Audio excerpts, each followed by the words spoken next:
að hlusta á sportþáttinn mánudagskvöld á Suðurland FM.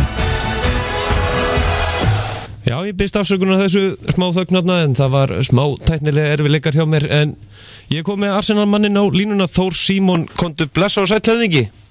Blessaði vinur. Hvernig hefur það? Ég hef það bara mjög gott. Herðu, Arsenal á Tottenham? Já. Hvernig, hvernig hefur fundist þetta tímabil hingað til hjá þínum mönnum? Þetta hefur verið svona upp og niður, mestmægnis upp á því. Og svona miðað við samkeppnina í þessari ensku úrvalsdeild, hvernig hún núna, hún hrikalega jöfn. Já, þetta er búið að vera held ég líklega skemmtilegt tímabil bara held ég man eftir. En hvernig svona, þú náttúrulega sem Arsenal-maður þegar þú fylgjast með þínu liði, ertu eitthvað sigurviss fyrir leikina? Það er svona upp og niður, það er svona þetta Arsenal-lið, maður veit að það koma að geta fengið frá því. Þetta einn dag geta sigra Bayern München eða hvaða lið sem og svo næsta dag þá tapa þú veist, ég veit ekki gegn hverju minnunni, bara það er einhvern veginn allir leikir, það geta allir leikir enda á hvaða veg sem en það er svona meira stability í liðinu núna heldur en áttundavörna og já, það hefur skilað liðinu upp á toppinn. Já, en svona, er eitthvað sem búið að koma þér óvart á þessari leiktíð? Já, það er náttúrulega bara þessi basic hlutir, það er Chelsea náttúrulega og gengið þeirra undir Jose Mourinho og hvernig þeir eru búin að verja titilinn eða þetta koma svo orði og svo eru þetta Leicester, það er ekki að tala um ensku deildina þess að minnast á Leicester. Og þetta Leicester lið náttúrulega búið að koma, er það ekki bara öllum sparkspekingum virkilega óvart? Jú, það var ekkert að sjá það fyrir, ég held að fyrir ári síðan þá var Leicester á botninum með hvað voru með 10 stig eða eitthvað eftir 18 leiki, þannig að 20 leiki búin núna, þeir voru örugglega með svipað 20 leiki, voru á botninum og svo árið seinna bara eru þeir með 40 stig 20 leiki og 2 stigum frá botnin. Þetta er sturlað, ég bara veit ekki hvort að þetta eigi sér einhver önnur dæmi í nútíma fótbolta, svona mikill viðsnúningur. En svona stórveldin öll í enska boltanum, þau eru búin að mistiga sér svolítið mikið á þessa leiktíð og já, þá kannski líka við bara eiginlega með Arsenal sem þó þeir séu á Tottenham. Já, Arsenal er búið að tapa 4 leikjum og eitthvað hann á þessum tímabilið, þannig að ég held að svona flest lið svona undanfarn ár sem hafa verið á Tottenham þessum tímabilið hafa á þessum tímapunkt í deildinni hafa verið með fleiri stig heldur en Arsenal með núna. En það er eitthvað þannig að deildin er búin að vera mun jafnari og það er eitthvað þetta er svo mikið klísja að segja öll vikið unni hvert annað og allt það en þetta hefur átt rosalega vel við í ár. Það hefur eitthvað veginn svona kannski fyrir utan Aston Villa og Sunderland þá hafa öll önnur lið að vera að vinna það hafa verið að koma óvænt úrslit úr öllum áttum.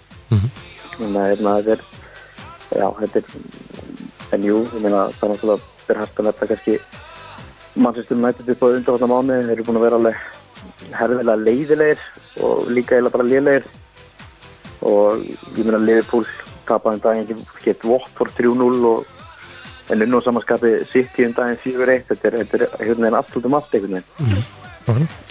En svona ef þú horfir Arsenal fyrir utan deildina, hvernig hefur þið fundið svona árangur þeirra í hinum deildunum? Svo meistaradeildinu og fleira? Já, Arsenal kom svolítið áfram í meistaradeildinni, þannig að það er nú eitt, en það er ekkert að segja að leiðin okkar hafi verið neitt sérstaklega skemmtilegt. Að tapa á heimavelli gegn hvað var það gegn Olympiakos og tapa úti í Króatíu á móti Dinamo Zagreb og svo allt innu vinnaði Bayern München. Tapa síðan 5-1 Bayern München í næsta leik. Þetta er búið að vera rosalega upp og niður en að loka komst liðið áfram og fekk auðvitað launum fengu Arsenal auðvitað Barcelona í festunum. En það er náttúrulega kannski ekki draumadrátturinn? Nei, það er alltaf gaman að nei, það er ekki draumadrátturinn, ekki þegar maður er að vonast að sjá liðið til komast áfram en að samanskapi þá verður þetta örugglega frábær leikur.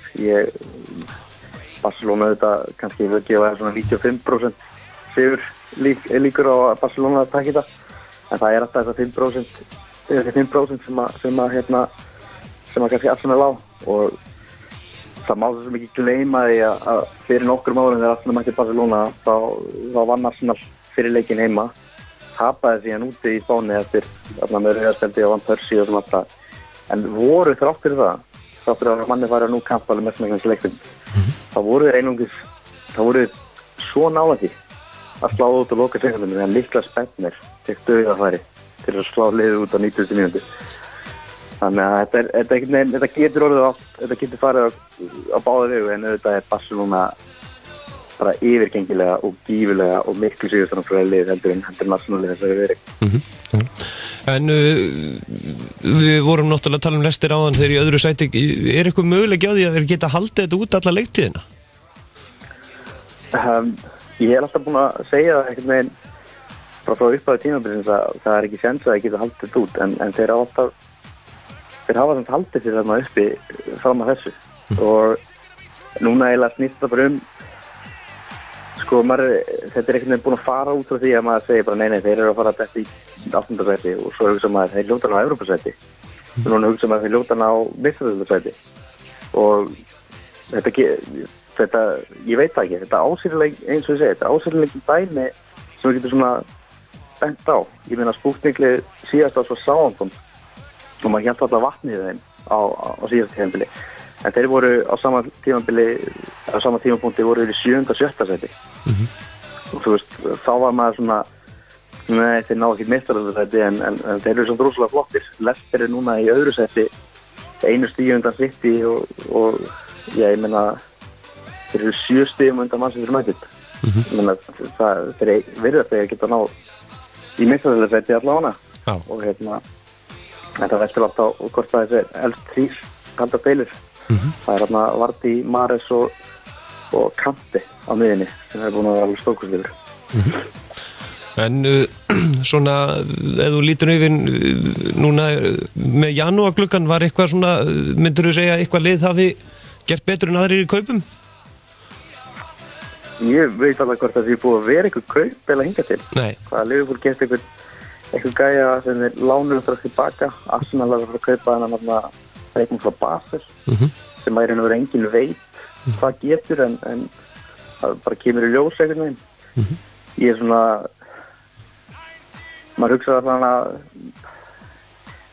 að já, mann finnst að Liverpool fyrir að styrkja sig eitthvað, en það er bara spurning hvað það geta fundið.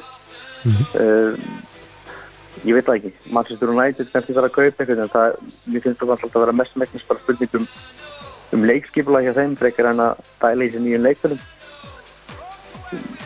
Ég veit það ekki, það hafa verið einhverju djúsins sögur. Er þú búin að segja einhverju djúsins sögur í þessum transfergluggan? Nei, það er ekkert svona það hætti nú engin svona hávar janúargluggi. Nei, þetta er ekki búið að fara að ganga eitthvað sprengja, sko. Nákvæmlega. En svona, með hvernig deildin er að þá munar náttúrulega svo litlu á milli liðana alveg bara frá 19. sæti og næstum upp á topp. Já, svona, það er þessi, já, það er náttúrulega þessi 3 neðstu lið er alveg hræðilegt. Newcastle er búið að vera hrikalegt, Sunderland er búið að vera skelfilegt í mörg ára, og svo náttúrulega Aston Villa liðið, ég veit ekki hvað í gangi þarna. 8 stig eftir 20 fyrir, það er enginn að fara, ég held að við getum kvartað í bili, þeir eru að fara niður. En já, þetta er búið rosalega skemmtilegt, sérstaklega svona þessi eftir 10-11 lið. Everton, Stoke, Watford og Crystal Palace og West Ham eru búin að koma rosalega skemmtilega orð, það er búin að vera mjög skemmtilegt. En nú var ég virkilega, dónalegu við þig í byrjun, ég gleymdi að spyrja þig, af hverju heldur þú með Arsenal, eða hvernig kom það til að þú byrjaðir að halda með þeim? Þetta er bara svona klassískt, afi minn hélt með Arsenal og pappi minn hélt síðan með Arsenal, og svo var ég 5-4 ára guppi að kalla áfram Arsenal þegar Valur Káir var að spila. Þannig að þetta bara einhvern veginn svona var þessi þróun. Ég fór aldrei nýtt mótorhóskið, ég var svo móttækilegur, þannig að ég tók bara við keflinu og hélt með Arsenal eins og afa pappi. Ertu búin að skella þér út á leik? Já, ég hef einungis farið á 1 leik, og það var tímabili, fyrsti leikur tímabilis eftir að Arsenal sendi Van Persie, og það var markalegt jafntefli gegn Sunderland, þannig að það var ekki það var ekki best að færa alltaf tíma en það enga síður alveg fárlega gaman að fara út og skella sér á völlin. En nú Arsenal, er ekki bara svona hálft ár síðan eða bara er ekki búið umræði haust milli Arsenal manna alltaf eigum við að fara að reka Wenger, en svo bara skilar hann alltaf sínu? Já, það svona misjætt að fólki finnst hvort að sé skila sínu. Sumir segja að Arsenal sé búið að vera bara lélegt í mörg ár og aðrir segja þetta sé út af bara lítið peningur og svona þannig. Ég er alltaf mikill Wenger-maður. Ég dýrka hann mann og hann getur reynda að fara alveg óstjórnlega í taugarnar á mér, en ég held að það sé bara svona svona tilfinningin eins og að maður er búin að vera giftur lengi.